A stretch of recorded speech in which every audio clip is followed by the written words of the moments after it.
Hey guys, Keg here from Kegland, talking to you about our soda carbonator lid. Now this surprisingly simple device is something we designed and made just recently, and to be honest with you, I'm amazed that this thing hasn't existed before. It's so simple and works so well, and it's so easy to get soda water on tap. There's nothing better than soda water on tap on a hot day. As much as most of the time I love drinking beer, every now and then I love a soda water, and to be honest with you, it helps get the whole tap system over the line with the missus. So if the Department of Treasury has any issues, you say you got soda water and tap, and that's the justification. Sometimes that can get you there with a kegerator. So in the past, a lot of you guys have probably had the option of using something like a soda stream machine, right? So you got a soda stream machine, you have to fill up these 1 litre bottles, one at a time, put them in the fridge, pain in the backside, right? Yeah, total pain in the ass. The other thing you've got is the little gas canisters. I know you guys, if you go into soda stream, you think, oh, what a pain in the backside to fill, and the cost of filling those is just also a pain. You feel like you're always running out. So yes, that can partly be solved if you wanted to go down the avenue of getting one of our Freedom 1 hoses, which tethers one of our large 2.6 or 6 kilogram gas cylinders to the soda stream machine, or you can start refilling your own gas bottles, the soda stream gas bottles, with our refill adapter. However, even that is sort of a bit of fluffing around, and a lot of you guys just probably can't be bothered.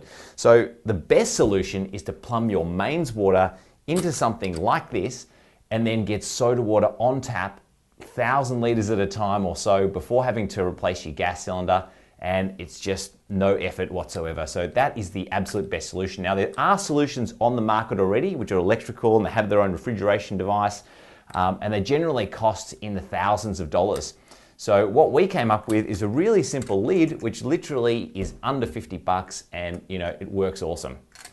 So with the soda carbonator lid, basically it's a standard Cornelius size. So it'll fit any standard Cornelius keg, or of course it fits our own keg. So you can use our 2.5 gallon ones or our 5 gallon ones. That's 9.5 litre or 19 litre basically. So just whip the old lid out like so, and then get the carbonator lid and drop this one in. Now because it's got a bit of a bulky assembly on the bottom here, you have to put this in a specific way. So I drop the main bit of the float in like so. Then I get this side of the lid and dip that into the hole first, and then you'll see the spray jet. It only just fits in. I just got to twist it sideways, and then it goes in. So yeah, just remember to put it in that sequence, and you'll find it fits in fine.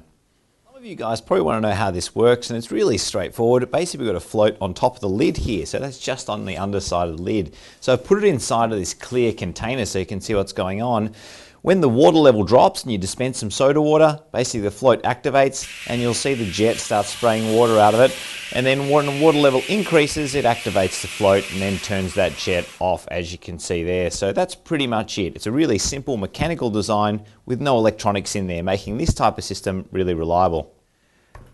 Now I'll just show you how the plumbing is set up. This particular keg would normally be in a fridge. What keeps the cost of this type of system down is it utilizes an existing fridge, or you could put this in a cool room for instance, but basically the keg has to be cold because nobody wants to serve warm soda water. The other thing is, if you don't have cold water, the water doesn't carbonate as well or as high carbonation level. So it's really important that it's really cold.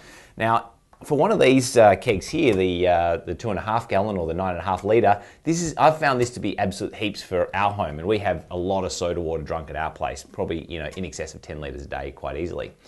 However, if you need more soda water, you can either upgrade to a larger keg, or you can try pre-chilling the water. So if you're a real large commercial venue, you may even think about getting, for instance, a glycol chiller and running the water through a glycol chiller first in line, so the water's coming through the glycol chiller, pre-chilling, then coming to this unit. Or another simple and cheap way to do it, if you've got extra fridge space, is just get a second keg in front of this one. So water comes into this keg, sits here cold in your fridge, chills down because it's sitting in your fridge, and then the water daisy chains out of the gas post of this keg into the carbonation lid, and then that way you'll have pre-chilled water going to the keg, once again, without needing to buy another refrigeration device.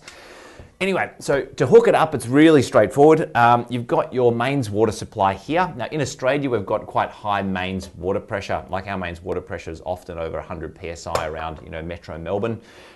So what we've got is a device here to reduce the pressure. This is our inline regulator. We've got the one with the gauge. You can also use the one without the gauge as well, works just as well, but it's a bit cheaper.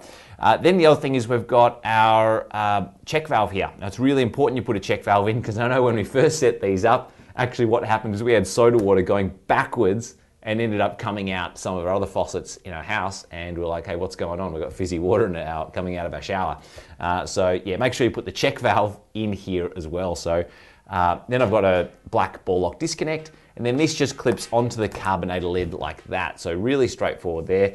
The other thing is on the gas side, you've got to make sure your gas pressure is below approximately 20 psi below whatever your water pressure is. Because obviously when the gas fills into the headspace, the water pressure has to be high enough to still force the water into that headspace, right? So it also helps a little bit if you first purge, when you first connect the unit up for the very first time, if you purge all the oxygen and probably mostly nitrogen out of the headspace of the keg. So just by pulling the pressure release valve a few times on the lid there, that'll do that job. You'll never have to worry about it again, but just sort of remind you about that. So on the gas side, yeah, grey ball lock disconnect, got my regulator pressure already set up, and yeah, once again, that check valve in place, so don't forget that one.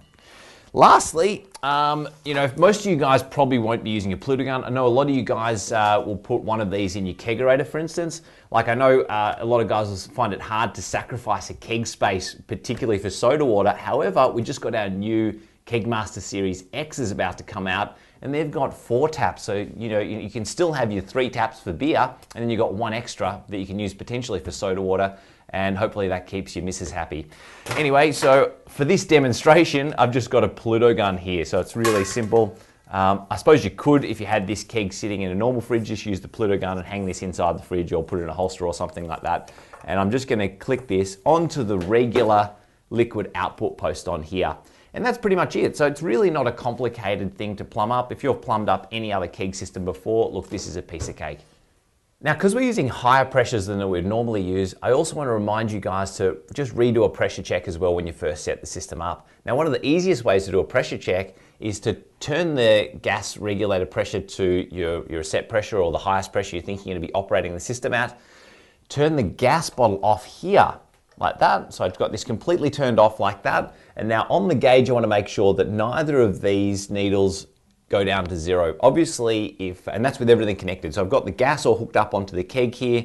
I've got no water in here. Obviously, if I've got water in here, some of the gas will dissolve into solution and also give me a false negative reading there. So yeah, you've got to make sure that you've got no water in here when you do the pressure check. And then leave it for, let's say, 24 hours and make sure the needles don't go down to 0. That's really important. I don't want you guys to have any gas leaks and then lose a bottle of gas as well. So because we're using elevated pressures, just want to double check that and re-emphasize that with you guys.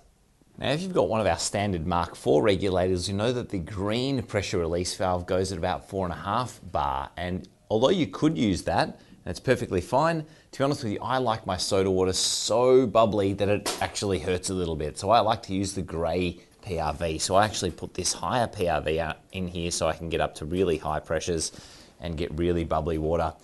Thanks for that, guys. Hope you enjoy cold continuous soda water just as much as I do. If you want to hear about any other cool stuff coming up, definitely subscribe to this page just on the bottom right hand corner there. Or the other thing you can do is join our Facebook community group. The Kegland Facebook community group has a lot of like-minded people like yourself on there sharing information, and it's also the place we give out all our promo codes. So for any of that information, definitely hop on there and have a look. Anyway, see you next time. Ooh, that's some spicy water.